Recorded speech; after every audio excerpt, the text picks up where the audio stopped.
अस्सलाम वालेकुम। आज का हमारा टॉपिक उन वेजिटेबल प्लांट्स के बारे में है जिनके अंदर फ्लावरिंग स्टार्ट हो गई हो और जिनके अंदर फ्रूट्स भी यानी वेजिटेबल लग रहे हों। वैसे तो हम जब प्लांट लगाते हैं तो हम इनकी बहुत केयर करते हैं, लेकिन जब उनके अंदर फ्लावरिंग स्टार्ट हो जाती है और उनके अंदर वेजिटेबल लगने लगते हैं यानी सब्जियां लगने लगती हैं तो हमें उनकी कुछ एक्स्ट्रा केयर करनी पड़ती है। उनको जो थोड़ा पानी का ख्याल रखना पड़ता है, उनके अंदर फर्टिलाइज़र ज़्यादा डालना पड़ता है क्योंकि वो हमें बहुत सारे सब्जियां दे रहे होते हैं और उनको उतनी ही ज़्यादा एनर्जी की ज़रूरत होती है। मेरा ये प्लांट आज से 3 महीने पहले मैंने लगाया था और अब आप देख सकते हैं कि मैंने इसको एक 18 इंच के पॉट में लगाया था और इसके अंदर ये जो है वो 2 बेलें हैं और वो यहाँ से ग्रो करती हुई अब काफ़ी ऊंची हो गई हैं और उनके अंदर करेले भी लगने शुरू हो चुके हैं। कुछ करेले तो हमने तोड़ लिए हैं और कुछ अभी लगे हुए हैं। और अब आप देखिए कि 2 दिन सिर्फ मैं पानी नहीं डाल सकी, मेरी तबीयत ठीक नहीं थी, नज़ला ज़ुकाम बुखार आजकल तो आप जानते ही बहुत ज़्यादा फैला हुआ है, तो उसकी वजह से मैं पानी नहीं डाल सकी। तो आप देखिए कि मेरा ये प्लांट यानी इसका जो ये करेला है ये सूखने लग गया। तो मैंने खोल के देखा तोड़ के ज़रा सा कि कहीं कीड़े वगैरह तो नहीं लग रहे, लेकिन देखिए कीड़े वगैरह कुछ नहीं है। ये साइन है कि हमने पानी कम डाला है। तो जब भी इस तरह कंडीशन हो आपके प्लांट की तो आप क्या ख्याल रखें, अगर आप खुद पानी ना डाल सकें तो घर में किसी से कह दें। मेरे घर में तो किसी ने पानी नहीं डाला और मैं असल में इतनी तबीयत ख़राब थी कि मुझे बिल्कुल भी नहीं ख्याल आया इस बात का। मैंने कहा चले मैं डाल दूँगी, खुद ही डाल दूँगी, लेकिन मैं नहीं डाल सकी। ऐसे में देखिए मेरा ये वाला जो है इसके अंदर भी अब ऊपर येलो होना शुरू हो गया है। ये वाला तो मेरा येलो हो गया है, लेकिन ये वाला देखिए, ये वाला प्लांट जो फ्रूट है ये अभी येलो नहीं हुआ है। चलें ये तो बच गया है, लेकिन एक और दिखाती हूँ मैं आपको। एक छोटा सा करेला जो अभी निकला ही था, ये देखिए ये भी येलो हो गया है।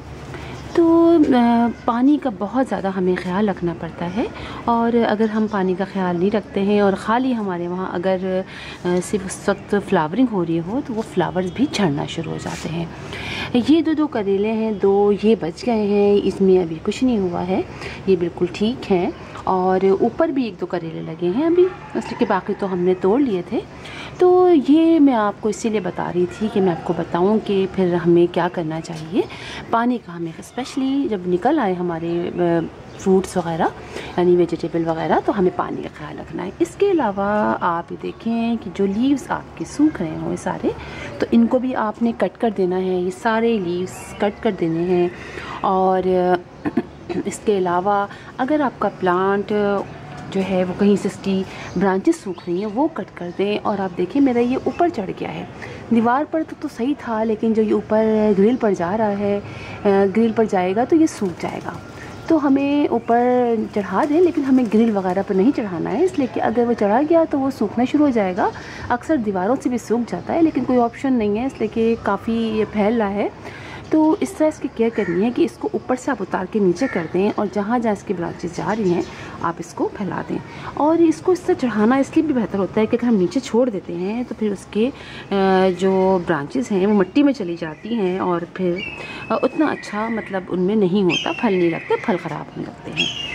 अब आप देखें कि ये वाला जो मेरा है ये वाला पॉट, हम अक्सर ऐसा भी करते हैं, हम छोटे छोटे पॉट में लगा देते हैं, तो छोटे पॉट में बिल्कुल सही नहीं होता। अब जैसे कि ये मेरा 8 इंच का पॉट है और अब मुझे इसमें से निकालना है इसको, क्योंकि देखिए अब ये ब्रांचेस यहाँ इसने पकड़ना शुरू कर दिया है, यहाँ से पकड़ना शुरू कर दिया है, तो हमें इसको यहाँ से हटा देना है और इसको बड़े किसी पॉट में लगाना है। और इतने बड़े जैसे 18 इंच का पॉट है, इसके अंदर मेरे एक प्लांट ये प्याज का भी लगा हुआ है, ये मैंने लगाया था, सीड लगाया था, इसकी प्याज निकल आई है, अनियन। तो इस तरह के पॉट में 18 इंच के पॉट में 2 सही रहेंगे। इसके अलावा हर 15 डेज़ बाद हमें इसमें लिक्विड फर्टिलाइज़र डालना है, गोबर की खाद का जो होता है या जो भी आप फर्टिलाइज़र डालना चाहें। वैसे आप ऑर्गेनिक डालेंगे तो ज़्यादा बेहतर रहेगा, तो वो आपने डाल देना है। और बस पानी का ख्याल रखना है आपने इसका, ताकि ऐसा ना हो इसकी मिट्टी मॉइस्ट रहेगी हर वक्त, तो हमारे इसके अंदर बहुत अच्छी तरीके से फ्रूटिंग होगी।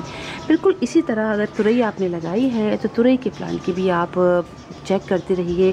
बाज़ औक़ात कीड़े वगैरह भी लग जाते हैं तो आपको स्प्रे भी करना पड़ता है, इसलिए अगर एक दफ़ा में कीड़े लग जाएं तो ये प्लांट हमारा तेज़ी से सूखना शुरू हो जाता है। इसको भी आप अगर हो तो आप चढ़ा दीजिए, और जो लीव्स इसके सूख रहे हों उसको आप कट कर दीजिए और फर्टिलाइज़र का ख्याल रखिए।